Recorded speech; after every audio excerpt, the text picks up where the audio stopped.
Está contando tempo aí. Tá. Pronto. Então, hoje eu abordarei dois problemas em coordenadas polares. Intersecção de curvas e reta tangente a uma curva. Como eu disse, tudo isso em coordenadas polares. Para facilitar o entendimento, eu vou estabelecer uma notação, para facilitar o entendimento do que eu explicarei aqui. Dado um par ordenado r θ, par ordenado r θ em R2, P r θ denota o ponto do plano polar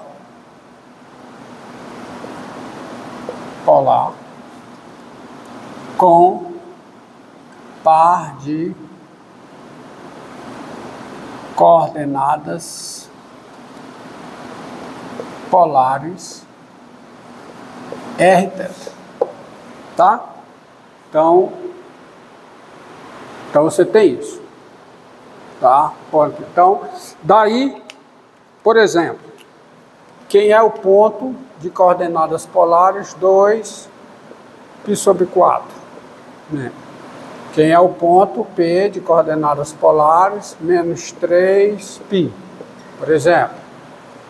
E quem é o ponto, tá? Onde está o ponto de coordenadas polares? Posso usar outra letra, certo? Posso usar uma segunda letra. O ponto A de coordenadas polares menos 1π/2, tá? Ou menos 2π/3. Tá? Então, polar, semi-eixo polar, eixos auxiliares, certo? Então, ponto P, raio 2, ângulo π/4, r θ, certo? R θ. Então, ângulo π/4, raio 2. Digamos que aqui seja unidade 2. Então, esse é o ponto P com coordenadas polares 2π/4. Vamos colocar o ponto em azul, assim como é a curva. 2, ponto P com coordenadas polares 2π/4. Ponto, tá? O ponto P de coordenadas menos 3π. O ângulo é π. Mas o raio é menos 3. O raio é marcado do outro lado. Então, esse é o ponto P de coordenadas polares, raio menos 3, ângulo π. E o ponto A de coordenadas polares menos 1, 2π/3. 2π/3 está aqui. Está aqui. Então, o raio é menos 1, marcado do outro lado. Então, esse é o ponto. Posso usar outra letra, claro. Ponto A, que é esse ponto A? De coordenadas menos 1, 2π/3. Tá certo? Então, a identificação do ponto é por 3 entidades. Uma letra, um raio e o ângulo. Tá? Então, tá aí. Bem, então vamos com isso, vamos abordar agora o primeiro problema. O problema de achar a intersecção de duas curvas em coordenadas polares. E para você abordar esse problema, você tem que entender que em coordenadas polares não acontece o que acontece em coordenadas cartesianas, quando eu vou atrás de encontrar a intersecção de gráficos. Isso por quê? Porque, em coordenadas cartesianas, x e y, tá? Ao ter os gráficos de duas funções, f e g, como é que eu encontro os pontos de intersecção? Pode entrar, tá? De dois gráficos, tá? A intersecção de dois gráficos f e g, gráfico de f intersecção com gráfico de g, é o conjunto formado por cada par ordenado x, y, tal que x está no domínio da f, também está no domínio da g, e o y é igual a f de x, que é igual a g de x. E eu posso representar esse conjunto de forma mais econômica como o conjunto dos pontos da forma xf de x, né? xf de x, onde x está no domínio da f, está também no domínio da g, e simplesmente, para me livrar do y, f da letra y, f de y é igual a f de x é igual a g de x. Ou seja, encontrar ponto de intersecção de gráfico de duas funções resume-se a quê? A encontrar x no domínio comum das duas, de forma que o f de x seja igual a g de x. Ou seja, basta você resolver essa equação aqui. A equação f de x igual a g de x. Você resolvendo essa equação, você encontra todos os pontos de intersecção, o conjunto de intersecção dos dois gráficos. Você encontra cada ponto que está na intersecção dos dois gráficos. Infelizmente, você não tem isso em coordenadas polares para curvas, tá?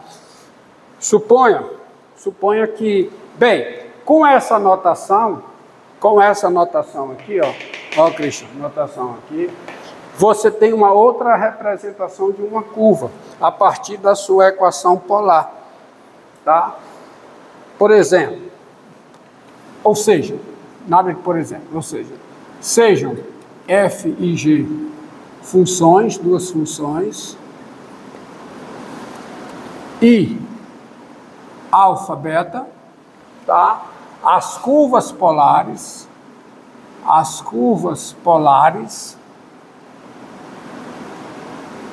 dadas, descritas pelas equações polares,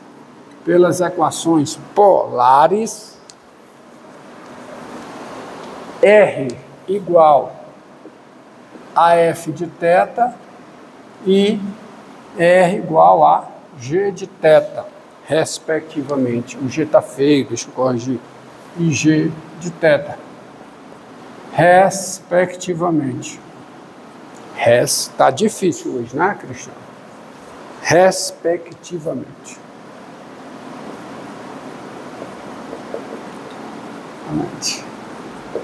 Então, tem-se o seguinte: alfa e beta são conjunto de pontos, conjuntos parametrizados por essas equações aqui.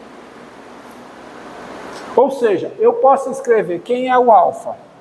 O alfa é o conjunto formado por cada ponto P que tem coordenada polar r e θ, onde o θ pertence a quem? Ao domínio da f e, tá? Melhor dizendo, e o R é igual a f de θ. Tá? Que eu posso escrever simplesmente assim, ó. É o conjunto formado por cada ponto P que tem coordenada polar f de θ, tá? De θ, tal que o θ está no domínio da f. Isso aqui já está implícito aqui, né? E beta? Beta também é um conjunto de pontos. Quem é a curva beta? A curva beta é o conjunto formado por cada ponto P com coordenada polar g de θ. Vamos logo direto, então. G de θ,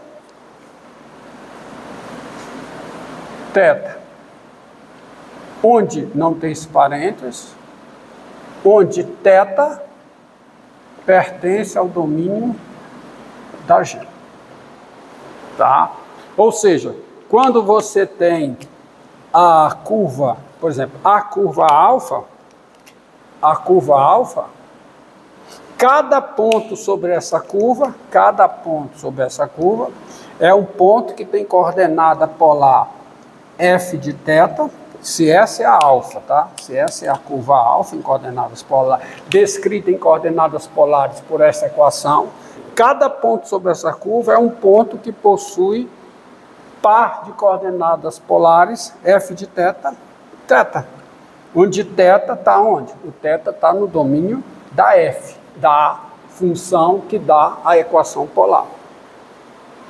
E nós já vimos, tá? Eu vou repetir o exemplo aqui, que para achar os pontos de intersecção dessas duas curvas, não basta você resolver essa equação.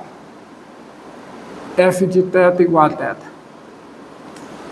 A solução dessa equação te dá pontos na intersecção das duas curvas, mas não necessariamente te dá todos os pontos de intersecção.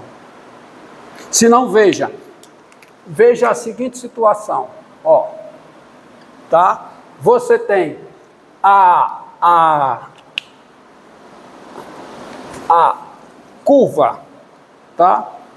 A curva alfa, dada por R igual a F de θ, e a preta, a curva beta, descrita pela equação R igual a G de θ. E admita o seguinte, ó, para θ igual a 0, as duas saem daqui, ó. Para θ igual a 0, as duas saem daqui. Está azul aqui, e a alfa, né, sai daqui, a beta sai daqui e faz isso, e acontece isso, ó. Tá? Digamos que a curva beta satisfaz.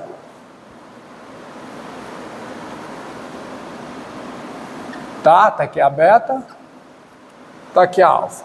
Olha, então você percebe de imediato que esse ponto de intersecção aqui, esse ponto de intersecção bem aqui, olha o tempo aí, viu, gente? Esse ponto de intersecção aqui, ele não é obtido resolvendo a equação f de θ igual a g de θ. Por quê? Por que não? Razão bem simples. Passo o raio polar aqui. Que ponto é esse aqui? Esse é o ponto que tem coordenada polar, tá? Sendo esse ângulo aqui um θ0, esse ponto aqui é o ponto que tem coordenada polar o quê? F de θ0, θ0. Mas o ponto que tem coordenada polar G de θ0, θ0 é esse. Esse ponto aqui é o ponto que tem coordenada polar o quê? Raio G de θ0, θ0. O F de θ0 é essa medida, o G de θ0 é essa. Então esse ponto ele não vai ser dado como solução desta equação. Ele vai ser dado como solução dessa daqui, ó. F de θ mais 2π igual a G de θ. Resolvendo esta equação é que você vai achar esse ponto. Sabe por quê? Porque esse ponto aqui corresponde você ir com o ângulo maior, que é o ângulo que vem aqui, que é o ângulo θ0 mais 2π. E, portanto, esse ponto, ele tem coordenadas polares. A curva alfa, ó, θ0 vai só daqui para cá. θ0 mais 2π é o total. Então, esse ponto, ele tem coordenadas polares. F de θ0 mais 2π, o raio, e o ângulo, θ0 mais 2π. E aí, quando você... mesmo raio, por ângulos congruentes. Ângulos côngruos, que é o ângulo θ0 vem para beta, daqui para cá, né? θ0 vem para beta, tá aqui, ó, nesse ponto. E θ0 mais 2π na alfa, estou aqui. Então, quando você resolve esta equação, você encontra esse ponto. Bem, como é que eu trabalho numa situação geral? Isso aqui é uma situação bem particular, onde eu digo que esta equação vai te dar esse ponto. E esta equação, a resolução dela, né, não te dará esse ponto aqui. A resolução dessa não vai te dar esse ponto. Vai te dar a resolução dessa. Por quê? O que está acontecendo? Então vamos ver a situação geral. Quanto tempo aí? É só 20. Tá? Então vejamos o que está acontecendo. Está acontecendo o seguinte. É aquele fato estabelecido, o fato estabelecido no início, quando eu comecei a tratar de coordenadas polares. O mesmo ponto em coordenadas polares, ele tem infinitos pares de coordenadas polares. Ou seja, dado um par de números Rθ em R2, o ponto P de coordenada polar Rθ é o mesmo ponto P de coordenada polar menos 1 elevado a K R θ mais Kπ. Ou seja, se Rθ é coordenada polar de P, isso aqui também é coordenada polar de P, qualquer que seja o K inteiro. Então esse ponto é esse mesmo ponto. Tá? O ponto P de coordenada polar Rθ é o mesmo ponto P de coordenada polar menos 1 elevado a KR θ mais Kπ, onde θ mais Kπ, que é o mesmo ponto. Veja bem, a letra não em coordenada polar, nem a letra eu estou identificando o ponto. Isso aqui são três coisas que marcam o ponto: a letra, o seu raio e o θ. Isso aqui também é esse ponto. Ó. Tanto vale para θ mais Kπ, porque se vale aqui, porque menos 1 elevado a K é menos 1 elevado a menos K. Tá? Então isso aqui é verdade, qualquer que seja o K inteiro. Notação do início da aula. O que é denota quando aparece PRθ? Isso é o ponto que possui coordenadas polares Rθ, certo? Então, o ponto que possui coordenadas polares Rθ é o ponto que possui coordenadas polares menos 1 elevado a KR, θ mais Kπ, qualquer que seja K inteiro. Tanto faz ser mais como ser menos. Então, esse fato é fundamental para você entender como é a solução, como é a solução do problema de encontrar a intersecção de duas curvas em coordenadas polares. É você observar o seguinte, ó. Olha aqui. Tá? Olha a situação geral aqui, ó. Sejam f uma função, tá certo? Alfa, tá? Alfa, a curva polar, dada pela equação polar,